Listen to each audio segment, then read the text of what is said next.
इस कहानी की शुरुआत में हम दो यंग लड़के को देखते हैं। इन दोनों को देखकर ऐसा लग रहा था कि ये दोनों बहुत ही ज्यादा गुस्से में हैं। इन दोनों ने दो लोगों को एक कुर्सी में बांध दिया है, जिसके बाद ये दोनों इन दोनों को जिंदा ही जला देते हैं। इसके बाद हमें कुछ समय पहले की कहानी बताई जाती है और हम हेनरी नाम के एक लड़के को देखते हैं, जिसकी माँ उसे बिना वजह के डांटती रहती है और इसी वजह से हेनरी को बहुत ही ज्यादा गुस्सा आता है और ये अपने घर से निकलकर अपने दोस्त मैडी के पास में जाता है। इसके दोस्त मैडी को भी इसके फादर बिना वजह के ही इसे मारते रहते हैं और इसी वजह से इन दोनों के बीच में काफी अच्छी दोस्ती हो गई थी। इसके बाद मैडी हेनरी के हाथ पर एक निशान बनाता है अपनी फ्रेंडशिप का और ठीक ऐसा निशान अपने हाथों पर ही बना लेता है और यह दोनों एक दूसरे से वादा करते हैं कि हमारे लाइफ में आने वाले हर एक मुसीबत को हम मिलकर सामना करेंगे। इसके बाद हेनरी अपने घर चला जाता है और जब इसकी माँ इसके हाथ पर इस निशान को देखती है तो इसकी माँ को बहुत ही ज्यादा गुस्सा आता है और वह उसे मारने लगती है। इसके बाद डैन और मैडी दोनों अपने माता पिता से परेशान होकर एक प्लान बनाते हैं और ये दोनों अपने माता पिता को बेहोश कर देते हैं। इसके बाद हम कहानी की शुरुआत का सीन देखते हैं, जहाँ पर ये दोनों अपने माता पिता को जिंदा जला देते हैं और इन दोनों ने ऐसा इसीलिए किया था। इसके बाद हम 30 सालों के बाद एक पुलिस स्टेशन में देखते हैं, जहाँ से हमें पता चलता है कि इस शहर में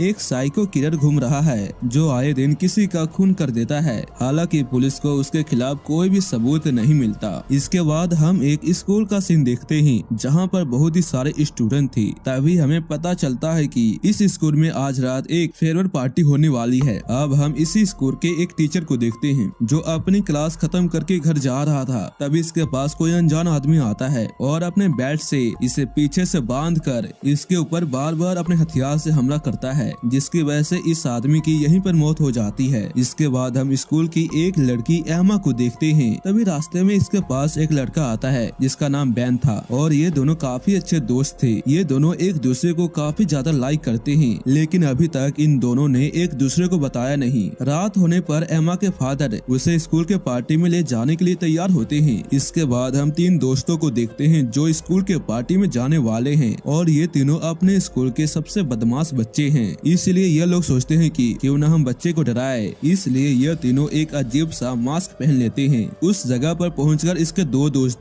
जंगल में टॉयलेट करने के लिए जाते हैं। वहीं पर इनके एक दोस्त को एक अनजान आदमी खींच कर लेकर जाता है। इसके बाद जब इसका दूसरा दोस्त उसे खोज रहा था, तभी इसे अपने सामने अपने दोस्त की डेड बॉडी नजर आती है। तभी वहाँ पर वह खूनी आकर अपने कुल्हाड़ी को इसके सीने में दे मारता है, जिसकी वजह से यह यहीं पे मारा जाता है। इसके बाद हम इस शहर के पुलिस ऑफिसर को देखते हैं और तभी यह खूनी पुलिस के गाड़ी के नीचे से इसका पैर काट देता है और जैसे ही यह पुलिस वाला नीचे गिरता है, तभी अपने पैर से इसका सर कुचल कर इसे जान से मार देता है। इसके बाद हम उन्हीं तीनों दोस्तों में से बचे हुए दोस्त को देखते हैं जो अपने दोस्त का इंतजार कर रहा था और तभी वहाँ पर यह खूनी एक मास्क पहनकर आता है जो मास्क इसके दोस्त की थी। जब इसे यह पता चलता है कि यह इसका दोस्त नहीं है और यह इसे जान से मारने के लिए आ रहा है, इसलिए यह अपनी जान बचाने के लिए यहाँ से नीचे कूद जाता है, जिसकी वजह से इसका एक पैर टूट जाता है। पैर टूटे होने के बावजूद भी यह यहाँ से निकलने की कोशिश करता है, लेकिन तभी वहाँ पर यह खूनी आकर अपने चाकू को इसके अंदर घुसा देता है।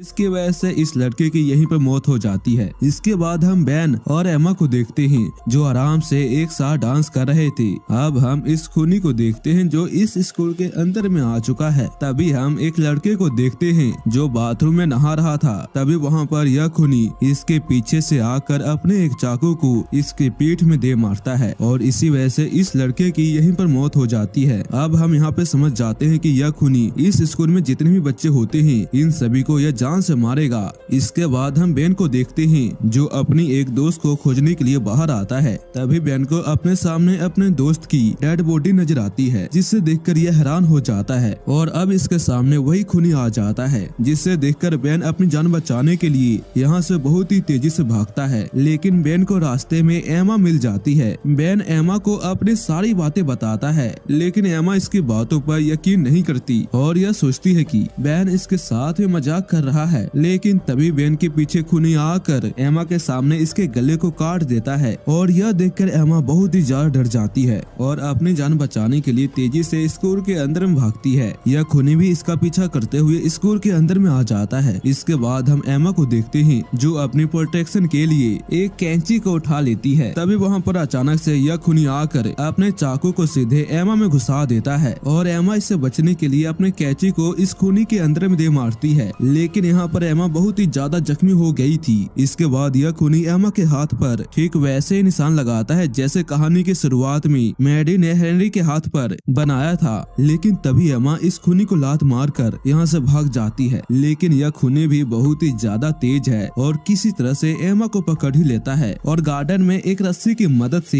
एमा को लटका देता है। यहाँ पर एमा खुद को संभालती है और फिर अपने पैरों का यूज करते हुए इस खूनी को लात मारती है और जैसे ही यह खूनी नीचे गिर जाता है तभी एमा अपनी जान बचाने के लिए तेजी से स्कूल के अंदर में जाकर एक रूम में छिप जाती है। इसके बाद हम एक लड़के को देखते हैं जो स्कूल में जिम कर रहा था। तभी यह खूनी इसके पास में आकर एक हथकड़ी से इसके हाथ को इस मशीन के साथ में अटैच कर देता है और इस मशीन की स्पीड पहले से कई गुना बढ़ा देता है और ज्यादा स्पीड होने की वजह से यह नीचे गिर जाता है और इसी वजह से इस लड़के की बहुत ही बुरी तरीके से मौत हो जाती है। इसके बाद हम एमा की दोस्त डोना को देखते हैं। डोना एमा को देखने के लिए स्कूल से बाहर आती है। तभी इसे एमा दिखाई देती है जो कि बहुत ही बुरी हालत में थी। डोना अपने दोस्त के पास में जाती है और बेन इसे सारी बातें बता देती है। तभी वहाँ पर यह खूनी आ जाता है और इस खूनी को देखकर डोना को बहुत ही ज्यादा गुस्सा आता है और वह उस पर हमला करने के लिए जाती है, लेकिन यह खूनी इसके हाथ को पकड़कर इसके एक हाथ को काट देता है, जिसकी वजह से एमा बहुत ही ज्यादा डर जाती है और अपने दोस्त डोना को लेकर यहाँ से भाग जाती है और भागते हुए यह उसी पुलिस ऑफिसर के गाड़ी के पास में चली जाती है जिसे कुछ समय पहले इस खूनी ने जान से मार दिया था।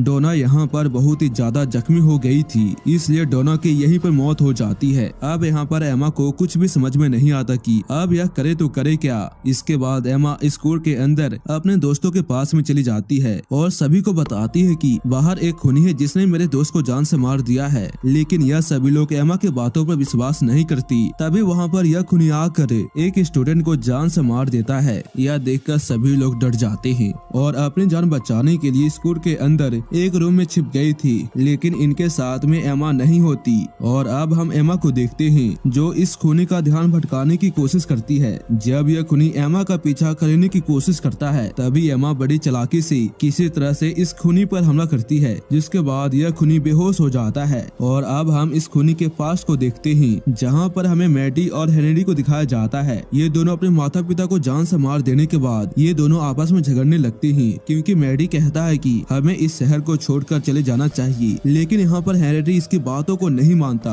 और इसी वजह से इन दोनों के बीच में लड़ाई हो जाती है। हेनरी को बहुत ही ज्यादा गुस्सा आता है और ये अपने दोस्त का गला पकड़ लेता है और इसी गुस्से की वजह से ये अपने दोस्त को जान से मार देता है। अब हम प्रेजेंट टाइम का सीन देखते हैं जहाँ पर अब इस खूनी को होश आ चुका था। यह खूनी कोई और नहीं बल्कि हेनरी है। खूनी को होश में देखकर एमा अपनी जान बचाने के लिए तेजी से भागती है, लेकिन एमा जख्मी होने की वजह से ज्यादा दूर भाग नहीं पाती और इसके बाद एमा अपने पास में से एक लाइटर को निकालती है और यह इस लाइटर को इस खूनी की ओर फेंक देती है, जिसकी वजह से इस खूनी का पूरा शरीर जलने लगता है और इसी वजह से इस खूनी की यहीं पे मौत हो जाती है और यह कहानी यहीं पे खत्म हो जाती है।